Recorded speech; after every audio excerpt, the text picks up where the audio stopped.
আল্লাহ আযজা ওয়া জাল্লা এটা বলে শুরু করলেন যে পুরুষরা নারীদের তত্ত্বাবধায়ক। সাধারণভাবে আমাদের মনে এটাই আসবে যে আল্লাহ বলবেন নারীরা অতএব তোমরা এটা করো, কিন্তু নারী বলার পরিবর্তে আল্লাহ বলছেন ফাসসালিহাত, অতঃপর ফলাফল স্বরূপ সুতরাং পুণ্যবতী নারীরা। আল্লাহ বলছেন না নারীরা, তিনি বলছেন পুণ্যবতী নারীরা। যেন আল্লাহ নারীদের থেকে প্রথম যেটা আশা করেন সেটা হলো নেককার হওয়া। শুধু নারী হলে হবে না, একজন নারীকে অবশ্যই নেককার হতে হবে। আরবিতে ভালো বলতে কি বোঝায়? সালেহ শব্দটা এসেছে সুলহ থেকে। সুলহ হলো ঝগড়া বিবাদের বিপরীত, দুর্নীতির বিপরীত। যখন কোনো দ্বন্দ্ব বাধে এবং আপনি দুই পক্ষের মধ্যে মীমাংসা করতে চান, তখন আপনি সুলহ করেন।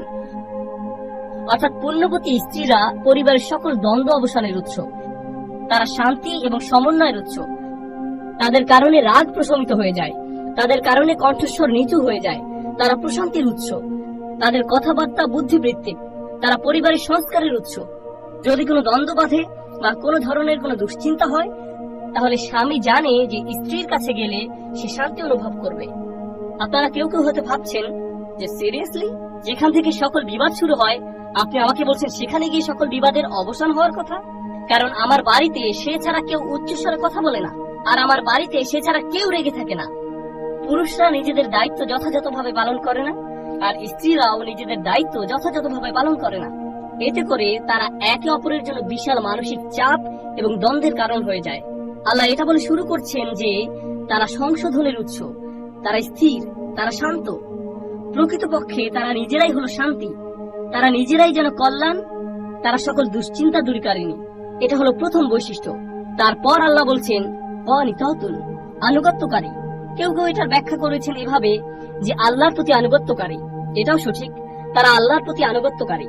মুফাসসিরগণ বলেছেন যে এটা আল্লাহর প্রতি আনুগত্য, যেমন আল কুনুতু লিল্লাহ, আনুগত্য আল্লাহরই জন্য। আল্লাহ বলছেন কুমু লিল্লাহি কানিতিন, আর আল্লাহর সামনে একান্ত বিনীতভাবে দাঁড়াও। অর্থাৎ শুধুমাত্র আল্লাহর প্রতি এমন চির অনুগত থাকো। কিন্তু এখানে এই প্রসঙ্গের সাথে এটার সম্পর্ক কি?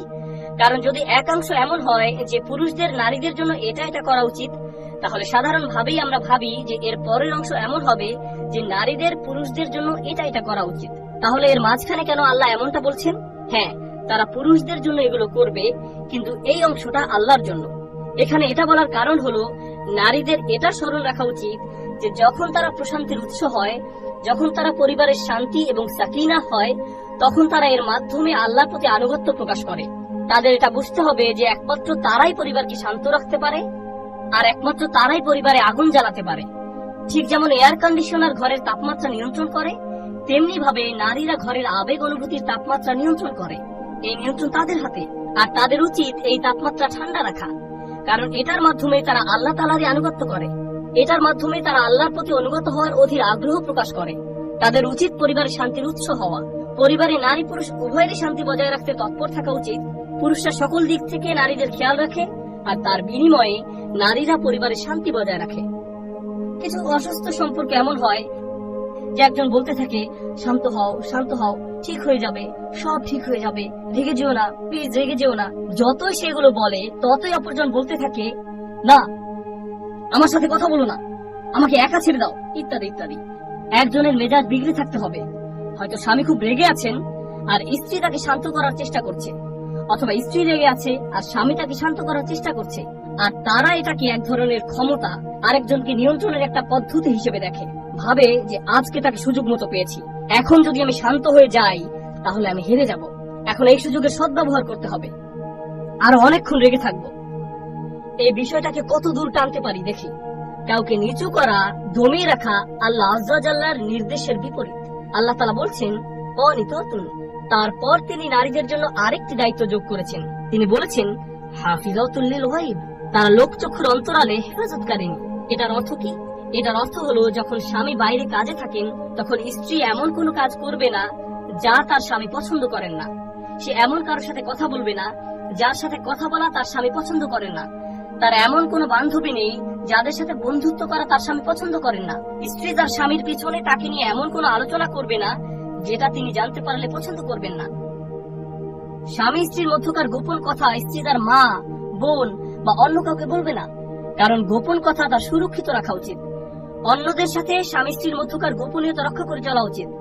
তবে স্ত্রী যদি নির্যাতনের শিকার হন, স্বামী যদি স্ত্রীকে মারধর করে, গালি দেয়, স্ত্রীর সাথে আবল তাবল কিছু করে, তখন স্ত্রীর উচিত হবে এমন কারো শরণাপন্ন হওয়া যে তাকে সাহায্য করতে পারবে। স্ত্রী যখন ভাবেন যে আমার কারোর সাথে কথা বলা লাগবে, আর তিনি স্বামীকে তীব্র ভৎসনা করতে থাকেন, অথবা স্ত্রী এমন বিষয়ে অন্যদেরকে বলেন যা স্বামী তাকে গোপন রাখতে বলেছিল, অথবা স্ত্রীর এমন সংযোগ, বন্ধু বান্ধব, সহযোগী বা সঙ্গী আছে যা স্বামী পছন্দ করেন না, কিংবা স্ত্রী এমন এমন জায়গায় যাচ্ছে যেসব জায়গাতে যাওয়া স্বামী কখনোই পছন্দ করবে না। স্ত্রী এমন জায়গায় যাচ্ছে, স্বামী যদি তাকে সেখানে দেখে তাহলে খুবই দুঃখিত হবে এবং খুবই কষ্ট পাবে। তারপরেও স্ত্রী সেসব জায়গায় যাচ্ছে এবং ভাবছে যে স্বামী তো আর জানতে পারছে না, তাই সমস্যা নেই। আল্লাহ বলছেন হাফিজাতুল লিল গায়ব, তাদেরকে লোকচক্ষুর অন্তরালে হেফাজতকারিনী হতে হবে। এর একটা অর্থ হলো স্ত্রী সে সকল বিষয় হেফাজত করবে যা স্বামীর কাছে অপ্রত্যক্ষ। বিমা হাফিজাল্লাহ, আল্লাহ যা হেফাজত যোগ্য করে দিয়েছেন।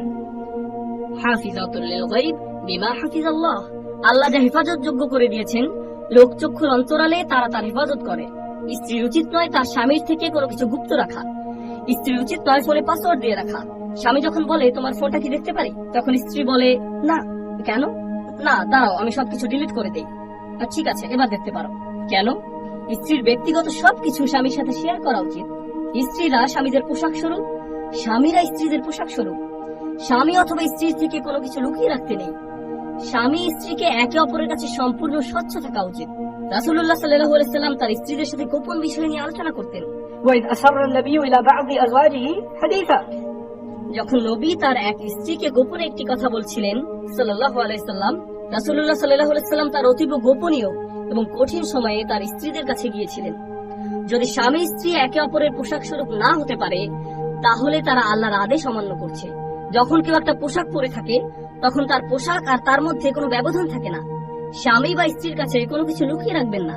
এটাই একজন সঙ্গীর বৈশিষ্ট্য, এটাই স্বামী বা স্ত্রীর বৈশিষ্ট্য।